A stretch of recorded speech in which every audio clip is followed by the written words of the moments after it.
아버님, 몸에서 생선 비린내가 너무 심해요. 손님들 오기 전에 얼른 화장실 가서 씻고 나오세요. 제 얼굴을 보자마자 코를 찌푸리며 며느리가 내뱉은 첫마디였습니다. 강남의 50평대 아파트와 수억 원의 혼수를 당당히 요구하던 그녀는 꿈에도 몰랐을 겁니다. 오늘 제 몸에서 나는 이 고약한 비린내가 그녀의 탐욕스러운 인생을 송두리째 바꿔놓을 거대한 덫이었다는 사실을요. 대한민국 건설업계의 거물 태산그룹을 이끄는 저 윤강호 회장은 평생을 전쟁터 같은 비즈니스 현장에서 보냈습니다. 남들이 보기엔 모든 걸 가진 승리자였지만 가슴 한구석엔 늘 지우지 못한 부채감이 있었죠. 45년 전 가문의 반대로 떠나보낸 첫사랑에 대한 기억입니다. 그래서 하나뿐인 아들 도연만큼은 저처럼 후회하며 살지 않길 바랐습니다. 그런데 아들이 데려오겠다는 여자가 보육원 출신이라는 말을 들었을 때 제 안에 오기가 발동했습니다. 그 아이가 정말 우리 아들의 배경이 아닌 사람을 보는 인성을 가졌는지 아니면 재벌가의 안주인 자리만을 노리는 여우인지 직접 확인해야만 했죠. 저는 즉시 행동에 옮겼습니다. 수천만 원짜리 정장을 벗어 던지고 30년 전 현장직 시절에 입던 낡고 해진 파카를 꺼내 입었습니다. 새벽 수산시장을 누비며 옷소매에 생선 기름을 듬뿍 묻혔고 머리카락은 며칠 안 감은 노인처럼 헝클어뜨렸습니다. 거울 속에는 화려한 회장님이 아닌 세월의 풍파에 찌든 초라한 노인이 서 있었습니다. 그 길로 아들의 정혼자 서윤이 일하는 은행 창구로 향했습니다. 에어컨 바람이 상쾌한 은행 안에서 제가 들어서는 순간 공기는 차갑게 식어버렸습니다. 사람들은 코를 막으며 자리를 피했고 지점장은 경비원을 부르려 눈짓을 보냈죠. 하지만 서윤은 달랐습니다. 그녀는 제 비린내 나는 손을 피하기는커녕 두 손으로 꽉 맞잡으며 환하게 웃어주었습니다. 어르신, 옷이 다 젖으셨네요. 제가 따뜻한 차 한 잔 드릴게요. 그 맑은 눈동자를 보며 저는 잠시 마음을 놓으려 했습니다. 하지만 서윤이 잠시 자리를 비웠을 때 화장실 복도 끝에서 들려온 그녀의 낮은 목소리가 제 심장을 얼어붙게 만들었습니다. 응, 그 5억. 오늘 안에 입금할게. 노인네는 내가 잘 구슬려 놨으니까 걱정 마. 노인네는 내가 잘 구슬려 놨으니까 걱정 마. 서윤의 입에서 흘러나온 그 차가운 한마디는 강호의 심장에 날카로운 비수처럼 꽂혔습니다. 방금 전까지 자신의 젖은 옷소매를 닦아주던 그 다정한 손길, 그리고 인자하게 웃어주던 그 맑은 눈동자. 이 모든 것이 고작 돈 몇 푼을 뜯어내기 위한 치밀한 연극이었단 말인가요? 대한민국 건설업계에서 산전수전 다 겪으며 수조 원의 자산을 일궈낸 윤강호 회장이었지만 이번만큼은 인간에 대한 근원적인 혐오감이 치밀어 올랐습니다. 강호는 화장실 복도 구석에 몸을 숨긴 채 거칠게 요동치는 숨을 몰아쉬었습니다. 그래, 너도 결국 내 돈을 노리는 늑대였구나. 내 아들의 진심을 이용해 신분 상승을 꿈꾸는 속물이었어. 강호는 떨리는 손으로 파카 주머니를 뒤적였습니다. 분노로 인해 시야가 흐릿해졌지만 이대로 물러날 수는 없었습니다. 그는 서윤의 정체를 완전히 발가벗겨 아들 도연 앞에 내던져야겠다고 다짐했습니다. 강호는 아무 일 없었다는 듯 평온한 표정을 가장하고 다시 서윤의 창구 앞에 앉았습니다. 서윤은 통화 중에 차가웠던 모습은 온데간데 없이 다시금 천사 같은 미소를 지으며 강호를 맞이했습니다. 어르신, 오래 기다리셨죠? 여기 따뜻한 녹차 좀 드세요. 통장 개설 서류는 제가 다 준비해뒀습니다. 강호는 서윤이 내민 찻잔을 바라보았습니다. 이제 그 온기조차 가식으로 느껴졌죠. 그는 품 안에서 낡고 꼬질꼬질한 종이 뭉치를 꺼내 탁자 위에 천천히 올려두었습니다. 그것은 강호가 미리 비서를 시켜 준비해둔 가짜 신도시 개발 예정지 땅 문서였습니다. 저기 대리님, 내가 사실 젊을 때 막노동에서 사둔 땅이 하나 있는데 오늘 아침에 어떤 업자가 찾아와서는 이걸 5억에 사겠다고 하더라고. 이 큰 돈을 어찌해야 할지 몰라서 대리님만 믿고 물어보는 거야. 서윤의 눈동자가 찰나의 순간 미세하게 떨리는 것을 강호는 놓치지 않았습니다. 서윤은 서류를 받아들더니 한참 동안 뚫어지게 바라보았습니다. 강호는 속으로 비웃었습니다. 그래, 걸려들었구나. 이제 본색을 드러내보렴. 어르신, 이거 정말 귀한 땅이네요. 5억이 아니라 그 이상도 갈 수 있는 노른자 땅이에요. 하지만 세상에 공짜는 없어요. 그 업자 어르신 속이려는 걸 수도 있어요. 서유는 주변을 살피더니 강호 쪽으로 몸을 바짝 밀착했습니다. 그리고는 지점장도 듣지 못할 만큼 은밀한 목소리로 속삭였죠. 어르신, 이 땅 문서는 일단 제가 보관해 드릴까요? 은행 금고에 넣어두면 안전해요. 그리고 이 일은 절대 다른 사람한테 말씀하지 마세요. 저랑만 상담하시는 거예요. 제가 다 알아서 처리해 드릴게요. 나랑만 상담해라. 내가 보관해 주겠다. 강호의 뇌리에 경보음이 울려 퍼졌습니다. 전형적인 사기꾼의 수법이었죠. 강호는 서윤이 내민 탐욕의 손길을 보며 헛웃음이 나왔습니다. 내 아들이 이런 여자 때문에 목숨까지 걸려고 했다니. 강호의 가슴 속에서는 서윤에 대한 배신감을 넘어 그녀를 이 자리에서 당장 파멸시키고 싶은 파괴적인 충동이 일어났습니다. 그때였습니다. 평화롭던 은행 로비가 일순간 소란스러워졌습니다. 은행의 최고 VIP이자 아나무인으로 소문난 중견기업 사모님 박 여사가 대동한 비서들과 함께 들이닥친 것이죠. 그녀는 대기 순번 따위는 안중에도 없다는 듯 곧장 서윤의 창구로 걸어와 가방을 탁자에 내던졌습니다. 이 대리, 내가 오늘 10억 예치한다고 했지? 근데 왜 이렇게 시장통처럼 시끄러워? 그리고 이 냄새나는 노인네는 뭐야? 당장 안 치워? 지점장은 박 여사의 등장에 헐레벌떡 뛰어와 허리가 꺾일 듯 머리를 조아렸습니다. 그는 서윤에게 당장 강호를 내쫓으라는 듯 눈짓을 보냈습니다. 지점장의 눈에 강호는 그저 은행의 물을 흐리는 걸림돌일 뿐이었죠. 어이 영감님, 상담 끝났으면 그만 나가세요. 여기 귀한 손님 오신 거 안 보여? 경비, 이 영감님 좀 밖으로 모셔. 강호는 일부러 힘없이 비틀거리며 지점장의 손길에 밀려났습니다. 서윤의 반응을 보기 위해서였죠. 서윤이 만약 박 여사의 편에 서서 강호를 외면한다면 이 연극은 여기서 끝낼 생각이었습니다. 하지만 그 순간 서윤이 자리에서 벌떡 일어나 지점장의 팔을 가로막았습니다. 지점장님, 지금 뭐 하시는 거예요? 이 어르신도 엄연히 제 고객님이십니다. 상담이 아직 안 끝났어요. 박 여사님 죄송하지만 순서대로 대기해 주세요. 로비에 있던 모든 사람의 시선이 서윤에게 꽂혔습니다. 박 여사는 기가 찬다는 듯 헛웃음을 터뜨렸고 지점장의 얼굴은 불그락푸르락 달아올랐습니다. 강호는 충격에 휩싸였습니다. 나를 지킨다고? 5억을 뜯어내기 위해 지점장한테까지 대드는 건가? 아니면 이것조차 더 큰 것을 얻기 위한 고도의 연기인가? 지점장은 격분하여 서윤의 뺨을 때릴 듯 손을 치켜들었습니다. 강호의 눈동자가 번뜩였습니다. 이제 연극을 끝낼 시간이 다가오고 있었습니다. 서윤의 천사 같은 얼굴 뒤에 숨겨진 그 5억의 진실이 무엇인지 강호는 자신의 모든 권력을 동원해 파헤치기로 결심했습니다. 은행 로비의 공기는 일촉즉발의 화약고 같았습니다. 지점장의 손은 금방이라도 서윤의 뺨을 내리칠 듯 허공에서 떨리고 있었고 VIP 고객 박 여사는 코를 막은 채 경멸 어린 눈으로 이 광경을 지켜보고 있었죠. 냄새나는 노인 하나 때문에 은행의 질서가 무너졌다는 지점장의 분노는 이미 이성을 마비시킨 상태였습니다. 이 대리, 너 지금 제정신이야? 이 깡통찬 영감탱이가 내 눈엔 고객으로 보여? 당장 박 여사님께 무릎 꿇고 사과해. 안 그러면 오늘부로 내 책상 치울 줄 알아. 지점장의 폭언이 로비 전체에 울려 퍼졌습니다. 사람들의 시선은 가시처럼 서윤을 찔러댔죠. 하지만 서윤은 한 걸음도 물러서지 않았습니다. 오히려 강호의 앞을 가로막으며 자신의 가녀린 어깨로 그를 감싸 안았습니다. 그녀의 눈에는 눈물이 고여 있었지만 목소리만은 서늘할 정도로 단호했습니다.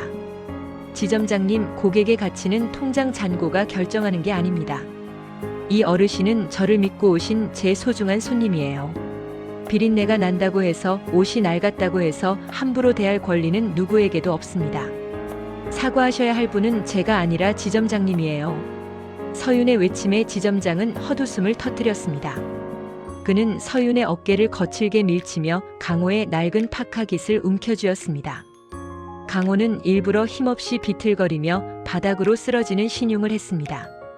서윤의 진심을 확인하기 위한 마지막 연극이었죠. 바닥에 주저앉은 강호를 보며 서윤이 비명을 지르며 달려왔습니다. 어르신, 괜찮으세요? 지점장님 미쳤어요? 어떻게 사람을 밀쳐요? 강호는 바닥에 앉아 서윤의 얼굴을 빤히 바라보았습니다. 그녀의 눈에는 가식 없는 걱정과 지점장을 향한 분노가 서려 있었습니다.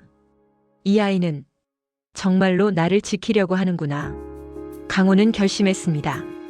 이제 더 이상 이 착한 아이를 울게 놔둘 수 없었습니다. 강호는 서윤의 부축을 거절하고 천천히, 아주 천천히 자리에서 일어났습니다.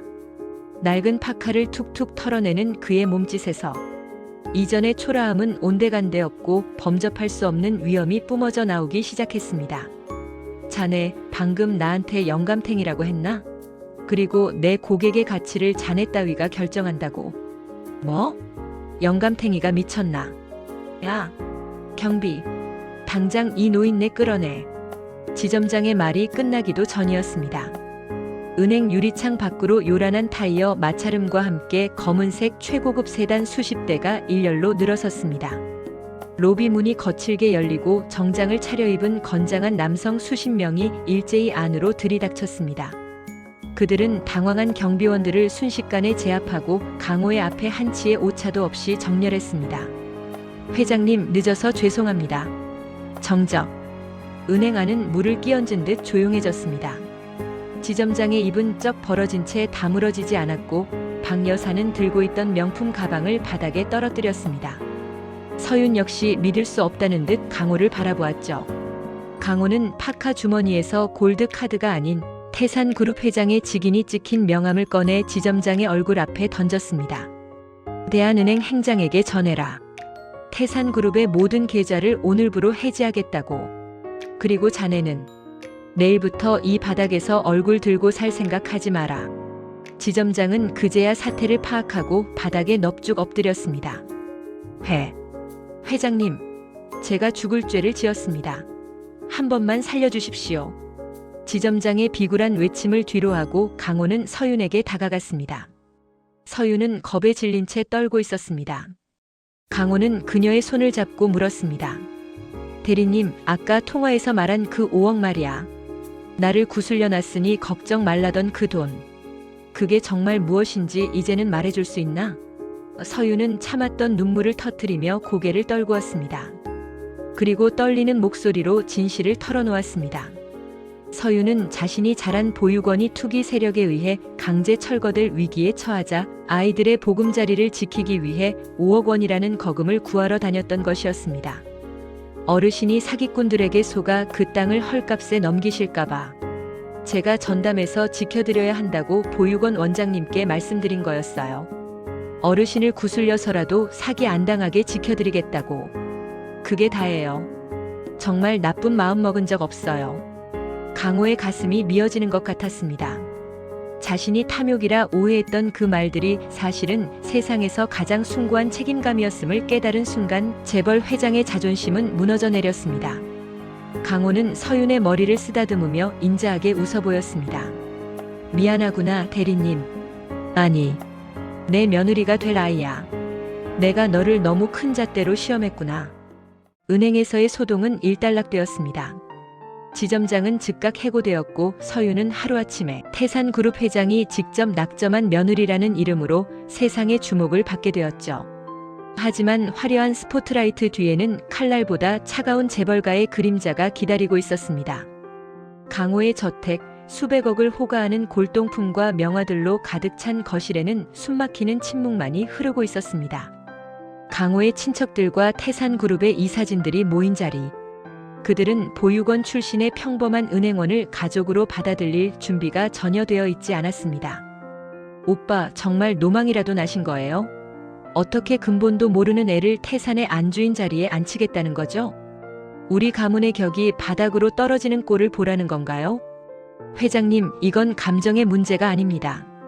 그룹의 이미지와 주가에 직결되는 문제입니다. 보육원 출신 며느리라니요. 시장의 신뢰를 잃을 수도 있습니다. 독설이 화살처럼 쏟아졌습니다. 그 중심에 선 서윤은 화려한 드레스 대신 수수한 정장 차림으로 고개를 떨구고 있었습니다. 강호는 그들의 말을 묵묵히 듣고만 있었습니다. 그는 알고 있었죠. 자신이 억지로 서윤을 밀어붙인다고 해서 해결될 문제가 아니라는 것을요. 서윤 스스로가 이들의 편견을 깨부수지 못한다면 이 결혼은 그녀에게 평생의 감옥이 될 것이 뻔했습니다. 강호는 천천히 자리에서 일어나 서윤을 바라보았습니다. 그의 눈에는 안쓰러움과 기대가 동시에 서려 있었습니다. 강호는 탁자 위에 두꺼운 서류 뭉치 하나를 올려두었습니다. 좋다. 너희들의 우려가 무엇인지 잘 알겠다. 서윤아, 내게 마지막 시험을 제안하마. 태산그룹이 추진하려던 재래시장 상생 프로젝트와 소외계층 자립지원재단의 전권을 내게 맡기겠다. 한 달이다. 한 달 안에 내가 이 사업의 가치를 증명해낸다면 그 누구도 내 배경을 문제 삼지 못하게 하마.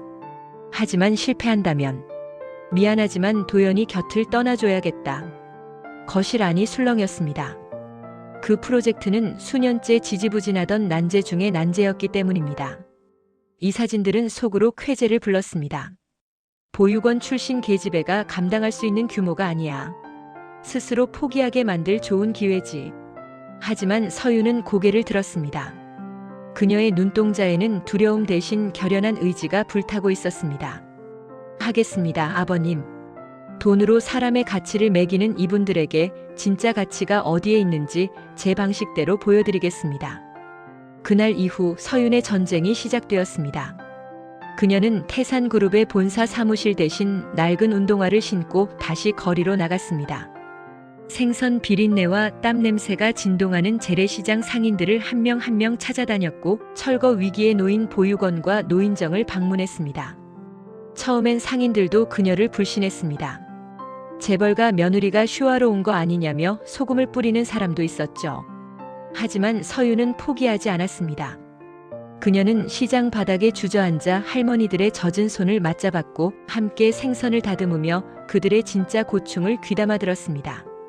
은행원 시절 낡은 파카를 입은 강호에게 건넸던 그 진심을 다시 꺼내든 것이죠. 아이고 태산 며느님. 왜 매일 같이 와서 고생이야. 우리가 미안해서 미안하긴요 어머니. 저도 여기서 자랐는걸요. 이 시장이 살아야 우리 아이들도 배불리 먹죠. 제가 약속드린 상생안 꼭 지킬게요. 서윤은 탁상 공론이 아닌 현장의 목소리를 담은 보고서를 밤새 작성했습니다. 불필요한 마케팅 비용을 줄여 상인들의 임대료를 지원하고 태산의 유통망을 통해 재래시장의 신선한 식재료를 직거래하는 파격적인 제안이었죠. 한 달 뒤 최종 보고회 날이 밝았습니다. 이 사진들은 비웃음을 머금은 채 회의실에 앉아 있었습니다. 하지만 회의실 문이 열리고 들어온 것은 서윤뿐만이 아니었습니다. 낡은 앞치마를 두른 상인 대표들과 보육원 아이들이 직접 쓴 감사 편지를 들고 나타난 것이죠. 여러분은 근본을 물으셨죠? 제가 생각하는 기업의 근본은 숫자가 아니라 사람입니다. 이분들의 웃음이 태산의 가장 큰 자산입니다. 서윤이 프로젝트의 성공으로 모두의 인정을 받으려던 찰나 마지막 비열한 공격이 시작되었습니다. 서윤의 결혼을 시기하던 친척들과 반대파 세력이 서윤의 보육원 시절 기록을 조작해 언론에 뿌린 것이죠. 태산의 예비 며느리 알고 보니 보육원 시절 거액의 횡령 사건의 연루 라는 자극적인 헤드라인이 포털 사이트를 뒤덮었습니다. 로비의 여론은 순식간에 차갑게 식었습니다. 역시 근본은 속일 수 없다. 회장님이 사람을 잘못 봤다는 비난이 쏟아졌죠. 서윤은 다시 한번 벼랑 끝에 섰습니다.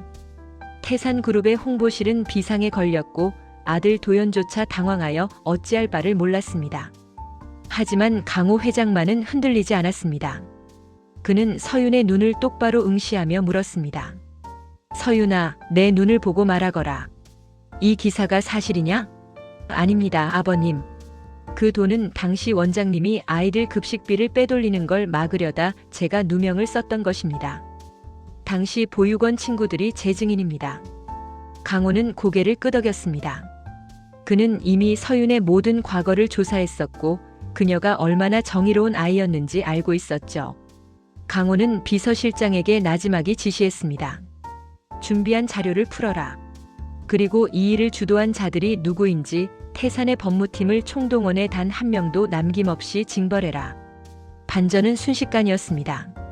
서윤을 음해했던 이사진들이 보육원 원장에게 거액을 주고 거짓 증언을 시킨 녹취록이 전국에 생중계되었습니다. 동시에 서윤이 보육원 시절부터 지금까지 남몰래 해온 기부와 봉사활동 기록들이 공개되었죠. 비난의 화살은 순식간에 음모를 꾸민 친척들과 부패한 이사진들에게 향했습니다. 그들은 태산그룹에서 영구 제명되었고 주가 조작과 명예훼손 혐의로 검찰에 소환되었습니다. 사람을 옷차림과 출신으로 금 나누던 지점장 역시 뒤늦게 강호의 정체를 알고 사죄하러 찾아왔으나 이미 늦은 후였습니다. 그는 업계에서 영원히 퇴출당해 평생을 속죄하며 살아가야 하는 처지가 되었습니다. 폭풍이 지나간 자리에는 진실만이 남았습니다. 서윤은 태산그룹의 정식 며느리로 그리고 사회공헌재단의 이사장으로 화려하게 등극했습니다. 하지만 그녀의 삶은 이전과 다르지 않았습니다. 결혼식 비용을 최소화해 남은 돈으로 전국에 낙후된 보육원들을 수리했고 매일 아침 여전히 낡은 운동화를 신고 현장으로 향했습니다. 3년 뒤 어느 평범한 주말 아침, 서울의 한 재래시장 구석에 낡은 파카를 입은 노인과 소박한 차림의 젊은 여성이 나타났습니다. 사람들은 그들이 대한민국을 움직이는 태산그룹의 회장과 그 며느리라는 사실을 전혀 눈치채지 못했습니다. 그저 인심 좋은 할아버지와 예의 바른 세댁으로 보일 뿐이었죠. 허허 서윤아. 오늘 갈치는 유독 싱싱하구나. 비린내가 아주 구수해. 그러게요 아버님. 전 이제 이 비린내가 세상에서 제일 좋아요. 우리를 가족으로 만들어준 냄새잖아요. 강호는 며느리의 손을 꼭 잡았습니다. 그는 이제야 깨달았습니다. 57층 펜트하우스에서 내려다본 세상보다 낡은 파카를 입고 비린내 나는 시장 골목에서 마주한 세상이 훨씬 더 찬란하고 아름답다는 것을요. 여러분, 오늘 여러분 곁을 지나간 누군가의 겉모습이 초라해 보였나요? 혹은 그들의 출신이 당신보다 낫다고 생각하셨나요? 잊지 마십시오. 진정한 보석은 화려한 보석함이 아니라 진흙탕 같은 세상 속에서도 진심을 잃지 않는 사람의 마음 속에 숨어 있다는 사실을 말입니다. 겉모습으로 사람을 판단한 자들은 몰락했지만 진심을 다했던 서윤은 인생에서 가장 귀한 선물인 가족과 존경을 얻었습니다. 생선 비린내 나는 시아버지가 던졌던 기막힌 덫은 사실 차가운 세상에 던지는 따뜻한 경고이자 사랑의 메시지였습니다. 시청해주셔서 감사합니다. 여러분의 마음에도 오늘 서윤의 따뜻한 진심이 닿았기를 바랍니다. 이야기가 감동적이셨다면 구독과 좋아요로 이 따뜻함을 널리 알려주세요. 저는 더 감동적인 사연으로 다시 찾아뵙겠습니다.